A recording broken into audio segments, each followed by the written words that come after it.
Maqaan kee eenyudha? Waaqayyo lafa kanatti maal si godhee maal dubbatee maal raawwate dubbadhume? Maqaan koo Burtukaana jedhama. Karaa jiraadha sama qinxirree naannoo kana. Dhugoomsi koo dhugoomsa lammaffaa lama qaba.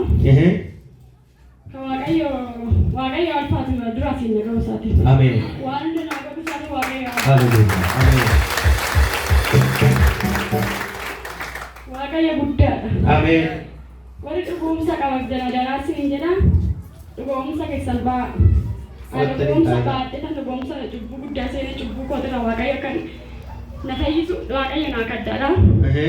Cubbuu kootirra Waaqayyo naa hiikun jedha. Ameen. Tegatti qabaa hiikamteef taa'edhaani. Namni cubbuu isaa himatu ni qaba macaafni qulqulluun. Harkatti qabaa hiikamteef taa'edhaani. Maal si godhe Waaqayyo? Gochaa Waaqayyo si godhe dubbadhu. Waaqayyo kan naa godhe waggaa sadaffaadha. Waggaa sadaffaanarraa baay'ee na dhukkubee aqlii kootii ol ta'ee bakka taa'uu hin dadhabuu hin danda'u rafuu hin danda'u dhugaara galgala girgiddaatti hirkadheen ta'a jechaadha. Rafuu hin dandeessu? Taa'uus rafuus hin danda'u girgiddaatti hirkadheen ta'a. Baay'ee garaan koo naa afuufama aqlii kootii olii na boojjisa nan gadda jechaadha. Amma achumaan ganama ka'ee abbaa naa koo wajjin addisu gabaa na fudhate bara caaltii mana yaalaa jechaadha. Amma na fudhatee isaan na laalanii baabiloositti na dabarsan osoo. Dafiitii ammumata nama qeetti hin galchini baabiloositti dabarsi jedhanii amma dhibeen koo maal jedhanii achitti ilaalanii dhibeen ishii garaatti hafeera hangaraa kee maaxanii ulfishi immoo maaxanii alaa maaxanii keessattis immoo waan ta'e biqilee irra ta'eef ulfa ishiitti argattee garaa baqattattee immoo iyyuu an keessatti biqilee kana immoo baafachuu qabda. Dafiitii adagaa guddaa irra dhufan anda'ee natti himan jechaadha. Koye garaatti si hafee? Garaatti na hafeera naan jedhan isaanii.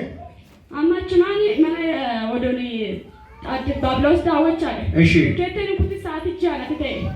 Achumaan inni bakka sila dafan hojjeenii fedhati caaccatti waa barreessan hin jedhe addisu gabaatti ol lamaasee addisu gabaa kanaa caaccatti naa barreessan jechaadha.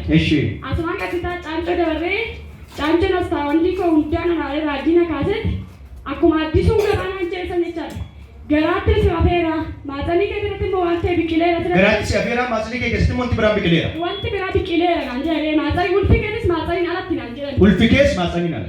Naan jedhanii achumaan bakka achi ciisee torban tokko ciisee jechaadha. Caancoo. Caancoo torban tokko ciisee amma isaan naaf ta'een ciisee takkaan ji'a afurii wajjin ciisee ishee immoo ulfi ishii garaatti du'eera ta'eef ishee wajjin ciisaa ishee bultii sadaffaatti ba'eef jechaadha. Kiyya immoo ilma ciisaa ilma qoricha fuddaa ilma ciisaa ilma qoricha fuddaa. Torban tokko guutuu ciisee macarashaatti qorichi uumaa dhannaana keessa gad deebuu qaba. Amma achumaan akka inni feeni maaliifi oduun ulfa qabaadhee inoon isaaniitis beeraa kiyya maaliif bahuu dadhabee jedhe kiyyan. Amma achumaan waannichi immoo dhufeera naan jedhe. Inni dhufee asxaan daganaa asxaandii kaasee si ilaaluu naan jedhe. Ishii jedhan asxaandii waannan nageessanii asxaandii namticha kootiin alaalee maal taate naan jedhe.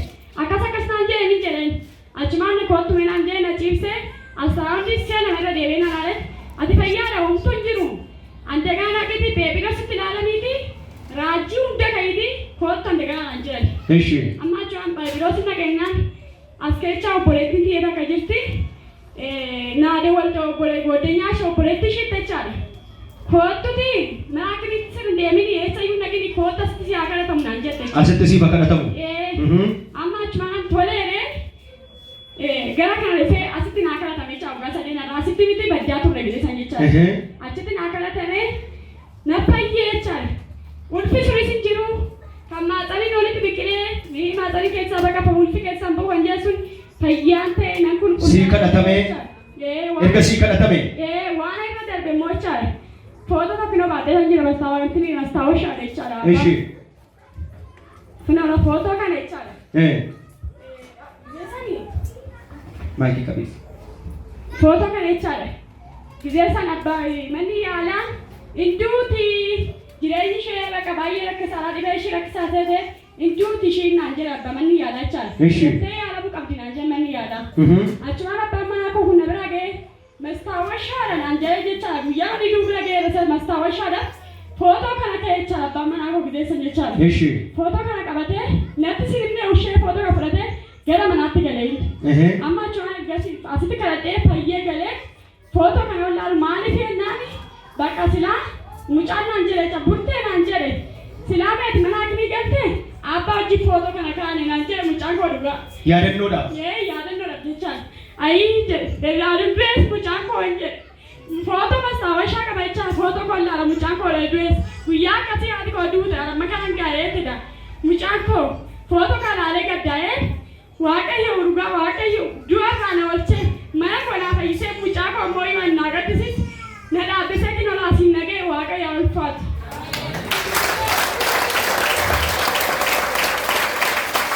Careful kasa, indanda namoonni tan. Indanda namoonni tan. As jira Waaqayyo namoonni tan harka ol kaasaa.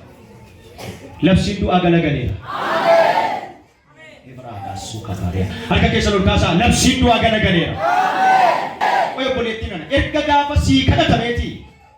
Ati fayyaa. Balammaa faatti deebi'ee mucaa kana ulfaa'ee mucaa kana jechaadha. Eshi. Yommuu mucaa kana deemu moo'ii Amlee kuda sadi keessa mijoota nama hojii darbe kana keessa. Eshi. Nandee. Waggaa darbe jechuudha. Jii darbe kana keessa. Eshi. Mijoo kana jechaadha. Amma achumaan ergasii immoo manatti galee manni yaalaa mijoo kana immoo maanaan hin jenne akkuma kafanatti tuffisanii maal jedhanii jechaadha. Natti kennan uumaa kana taatee mijoo kee akkasii kana. Indeessee. Gandee jechaa mijoo kana jechaadha. Ergadeessee. Baate gandee jechaa. Eshi. Mijoo kana jechaadha. Amma achumaan manni yaalaa kana naan jedhe mijoota shaniit kafana marainatti kennan.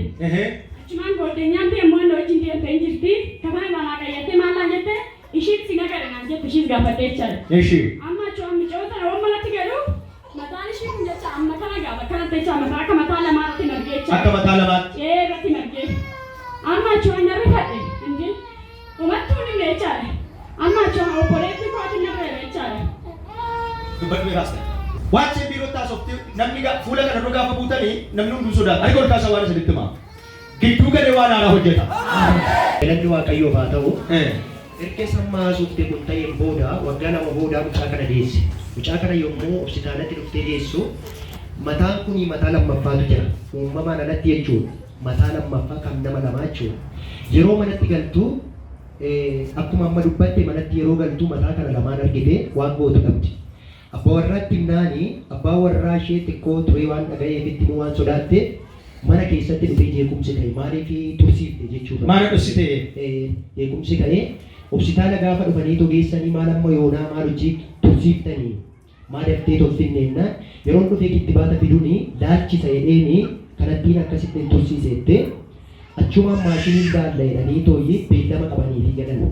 Yeroo kana gaafa riifarii barreessanii fi isheen immoo achin dhaqu jettee dhuftee gara Waaqayyootti deebite Waaqayyoon kadhachuu jalqabde. Yommuu Waaqayyoon kadhachuu jalqabdu as keessa obboleettiin tokko zayitii kadhataa asii fuutee geessiti mana. Zayitii kadhataa asii fuudhame. Asii fuudhame. Zayitii kadhataa kana gaafa fuutee geessitu isheen dhuftee zayitii sana irratti naquu jalqabdi. Guyyaa gaafa xumuraa immoo maaltu ta'a lafa kanatti bara haara irratti sagaleen dhufeetu sirriitti asoolee ka'ee bara darbe jechuudha. Iddoo kana turre sagaleen hin dhaga'amu. Ergamaan namni Waaqayyoo iddoo kanaa kadhachaa jiru. Isheen garuu as dhufuu waan hin danda'amneef manatti sagalee kana dhageessee hin kadhatti. Zayitii kana fudhattee asii sagalee isaanii dhaga'anii yaa Waaqayyoo ati ergamaa nama Waaqayyoo wajjin jirtaa. Hafuurri kee bakka hundumaatti argama waan ta'eef footoo sanarraa akkasitti ka'anii jiru naan jette. Footoo sana yeroo argitu ergamaan harka ol kaasee jira. Amma kinoo harka ergamaa asirra kaa'eera. Mataa isa lammaffaa sanarra jechuudha. Asirra kaa'eera. Hafuurri kee immoo daangawuu amma iddoo kana jira. Bakka sanatti otoo hojjettu argeera. Yeroo kanaaf sa'aatii kanaa jalqabee waanti iddoo malee taa'e kun irraa haa ka'u. Jettee yeroo dhuftee too kadhattu kadhata kana nama Waaqayyoo wajjin dhuftee amantiidhaan erga dhuftee too kadhatte kadhata iddoo kana jiru erga hirmaattee booda guyyaa afur booda mataan lammaffaanii harka ishee kan harka koo kana hin darbaa itti guddachaa waan deemuuf kana jechuudha. Namoota kana tokko hin ta'a. Mataan lammaffaan. Mataa ishee lammaffaan asiin jira. Amma kana hin mee warri dhagaa'ettan. Amma kana. Mee warri dinqii Waaqayyootti amantan. Ji'a lakkoofsisee otoo hin taane waggaa lakkoofsisee otoo hin taane guyyaa afur booda hin jiru noormaalidhuma kana ta'e guyyaa afur booda kadhatamee haala kanaan kadhatamee guyyaa afur booda. As jira Waaqayyoo warratti harka ol kaasaa. Waaqayyo as jira. Iddoo malee yeroo malee isa biqile si keessaa soqqiseera. Ameen.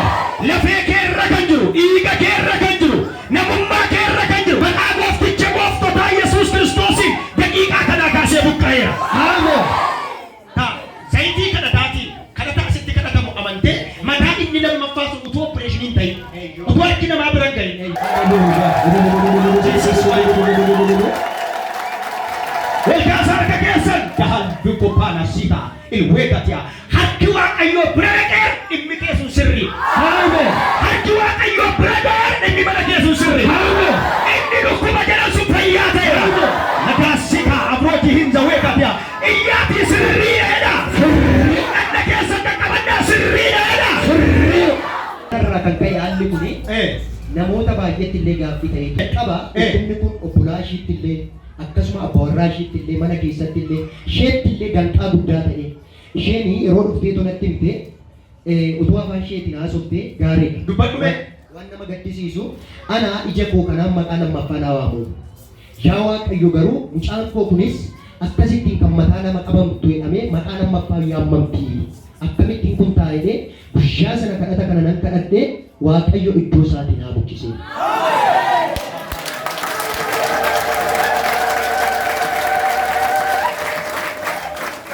Mee dubbadhu waan hafe buletti. Akkuma inni amma jedhechaadha. Dhugaa baay'ee natti gadhe bakka maanaan godhe yaa Waaqayyoon jedhe. Ani jedhe dhuguma maqaa waliin qabacha nan maqaa koo waliin beeku. Kina bijoolli takkaasanii kina bijoolli hin akkasiisan yookiin bijoolli gadhu sanaan jedhan malee maqaa kooti nan narraa gurguraadha ta'uu jechaadha. Baay'een gadda ofitti baay'ee jechaadha.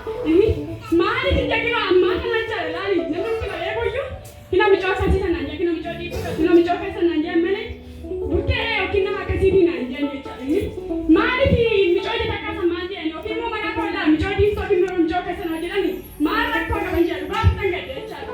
Amma deebi'ee ammas bijoolli yaa Waaqayyoon jedhe ani maqaa waliin qabuun kina bijoolli akkasiisan jedhamee waamamaa jedhe.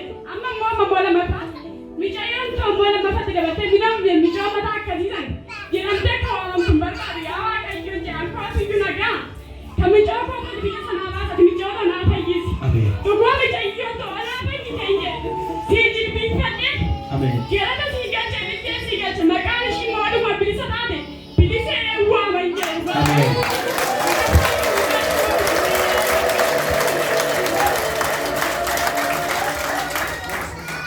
Nishi. Kalau kan bicara bilisee en baase fi aluma ishii fayyada buddee lafaatti fayyada micaayyoon ta'ii kanaan Oi. bilisee en baase. Waan inni si gaafa dhunatti mataa lammaffaan kuni kadhati kun kadhatamee fi gaafa guyyaa afurii tasuma isaan badee omtuu jiru milikkiti isaas jiru raafii baa ishwee baa toota haleluuya haleluuya haleluuya haleluuya wila haraba haleluuya Yesus ilma keenyaa qabdu Yesus waan irratti lafarratti sadiitti hojjetu waan irratti lafarratti sadiitti hojjetu ilillee hara koo hundumaa siif bitamee maqaa kee ol kaasee si waaqeffannee jiraadha. Ameen. Ati Waaqayyoodha. Ameen. Sabni kun callisu abaju hadhiisu addunyaa guutuun dugda sitti agatu bara koo hundumaa fuula kee jilbeeffannee ulfina sii kenna. Ameen. Bara koo hundumaa si galateeffadha. Ameen. Waaqa lafa kana irratti dinqii gochaa jirtuudha. Ameen. Waaqa lafa kana irratti ulfina kee mul'isaa jirtuudha. Ameen. Waaqa lafa kana irratti naayikaa jirtuudha. Ameen. Isa du'a cabsitee hangafa du'aa ka'uuti. Ameen. Isa du'a mootee kaatee mootii bara baraati. Ameen.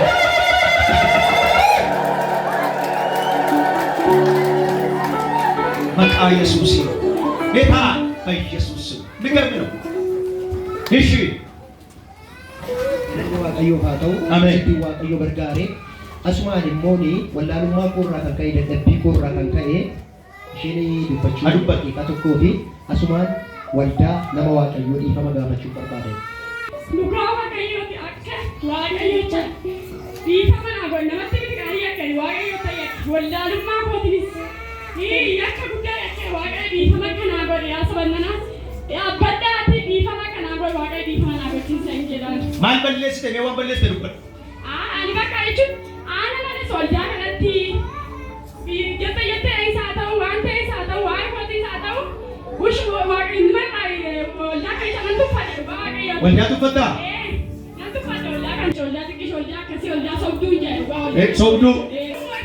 Jechuun deebi'ee hojjetu gocha kan hundeerraa argadde ani waaqayyoon ta'u na qabsooni waaqayyo yakkuu wali waaqayyotti nyaara guuru waaqayyo garuu gocha kan hunde naa godhe garuu jechaadha.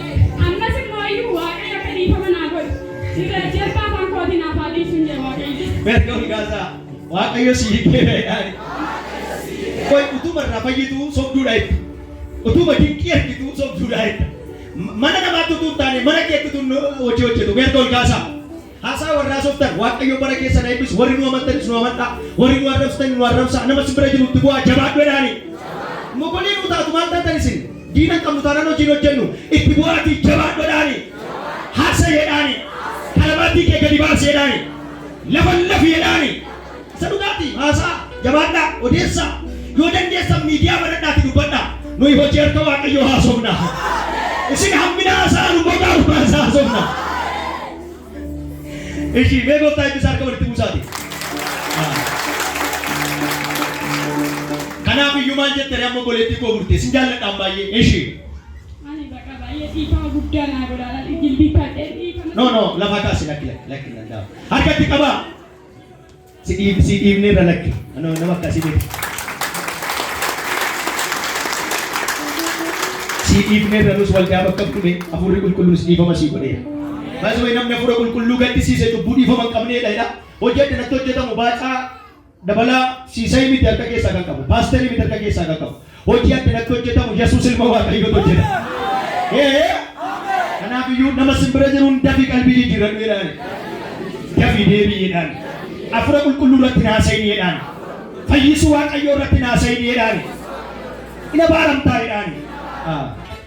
Maal jetta gochaa waaqayyoo hojii waaqayyoo lafa kanatti siif hojjetee namootaaf hojjetu maal dubbattame?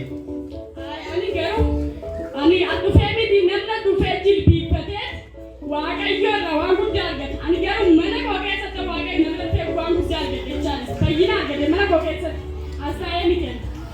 Garuu immoo warri immoo dhuga baay'ee qabdeen warri waaqayyoo irraa fayyina qabaatanii fayyina keessaa dhugaa ba'aa hin jedhe dhugaa waaqayyoo. Dhugaa ba'aa.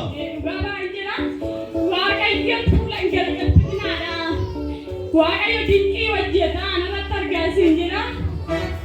Bakka waan hin jiru qabu. Galateeffadhaa gooftaa. Harkatti qabaa.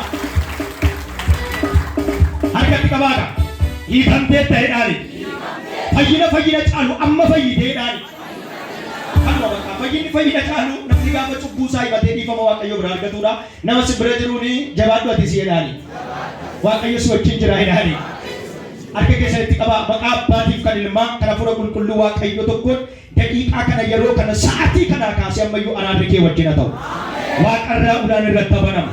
Manni ishee, daa'imni ishee, gaa'illi ishee, ijoollee ishee haa eebbifaman. Araarri kee wajjin haa ta'u. Maqaa Yesuusiin ameen. Waaqayyo si haa eebbisu.